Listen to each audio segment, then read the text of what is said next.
Hello and welcome to That Man. That is my merchandise, and today we are looking at Skeleton Knight in Another World. That's right, yet another isekai that is very soon going to have an anime adaptation.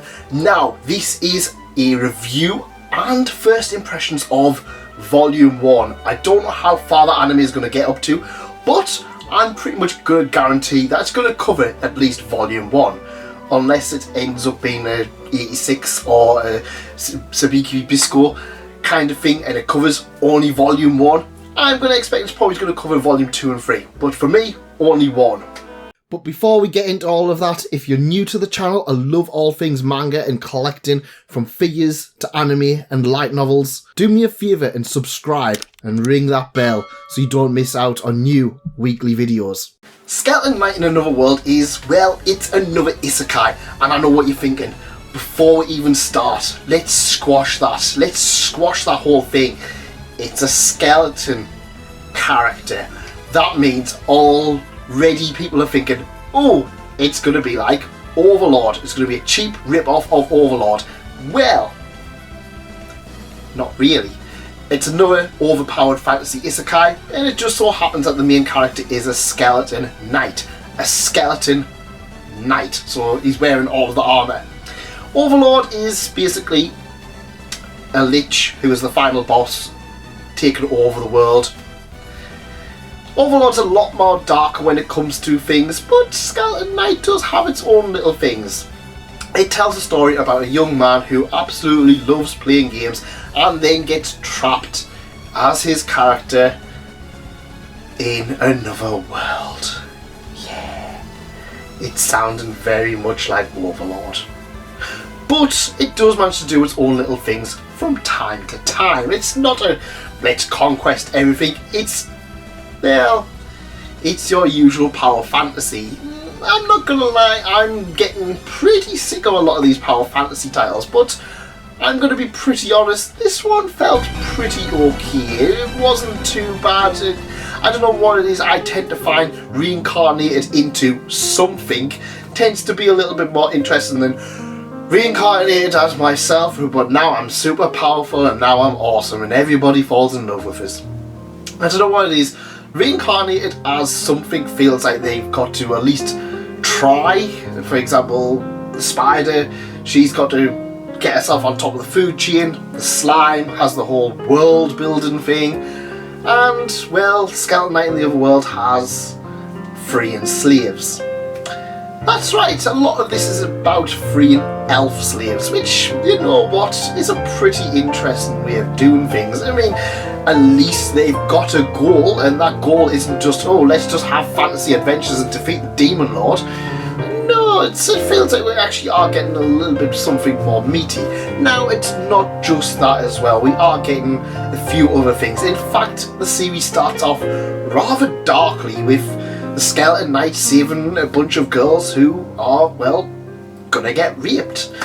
Which is kind of a weird opening when you think about it. We normally have the usual brigandine or pirates or bandits being defeated very early on, but yeah, usually it's just kind of, oh, we've captured this small child who's gonna do this and we're gonna just capture them and get ransom, whereas this is just like, yeah, it's a bit more dark, and it is a dark fantasy at the end of the day, so it's kind of understandable. But I can certainly see a lot of anime fans having the same route as Goblin Slayer, where it's just going to be like, yeah, I don't like this. But Skeleton Knight kind of feels somewhat interesting in the way it's done. Yeah, the first bit is a little bit awkward if you're not really expecting it. I know I wasn't. However, the second one does feel a little bit more reserved. We start to see a lot of things. For example, we start to see a lot of political maneuvers, which is going to be the basis, I'm assuming, of this series.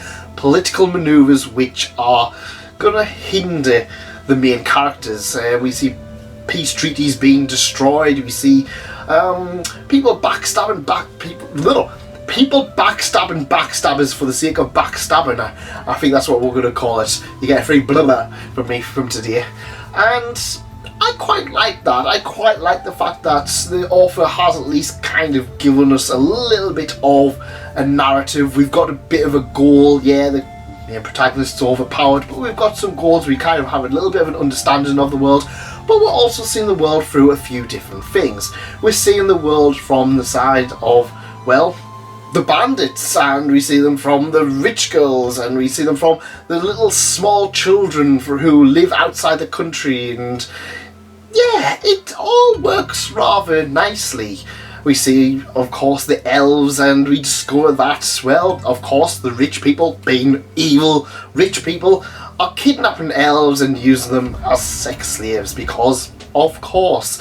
One thing that was quite interesting is that it kind of points out that all of the male characters are the ones that are more desirable when they come to get slaves. Oh, they want the male characters for labour and stuff like that, and I was kind of like, yeah! Then I kind of realised this is probably going to set him up for more waifu material down the line.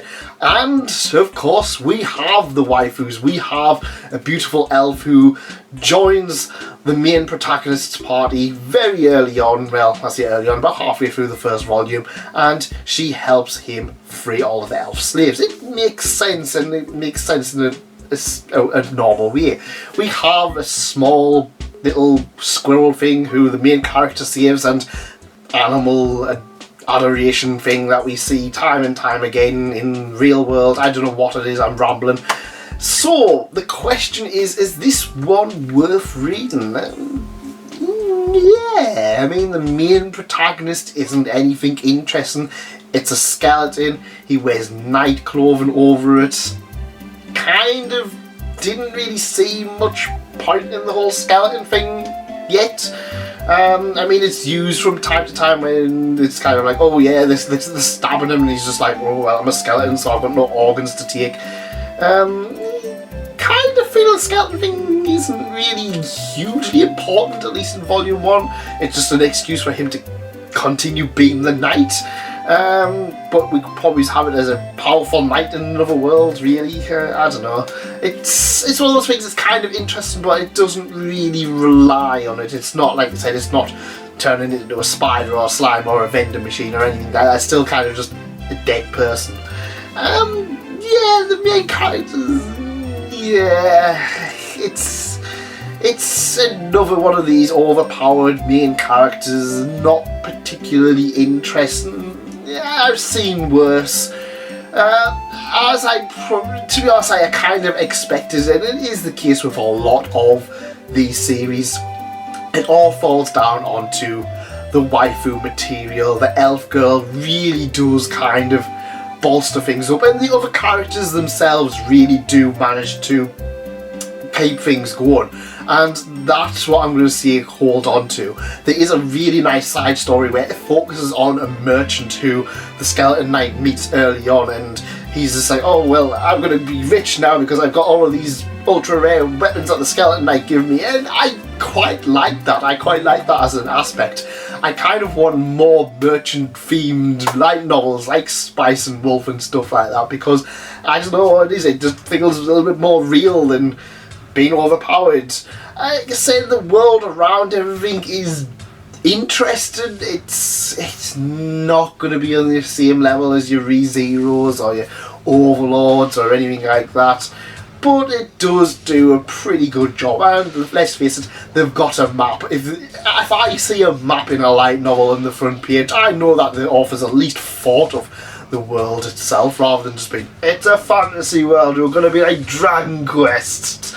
But as it is, I liked volume 1. I might just watch the anime if the anime turns out to be a decent adaptation, and then decide if I want to read more from then. It wasn't one that kind of I felt I needed to read anything more of, but I did enjoy it when I did. So I think if you want another power fantasy, you could do a lot worse, but you can probably do a little bit better than what this is. It's an okay title, but certainly nothing amazing. But that's just my opinion. What did you guys think of Skeleton Knight in Another World? If you read it, let me know in the comments. And next time we're going to continue on with new season. That's right, we're going to look at trapped in an otome game. The world is hard for mobs. I'll see you there.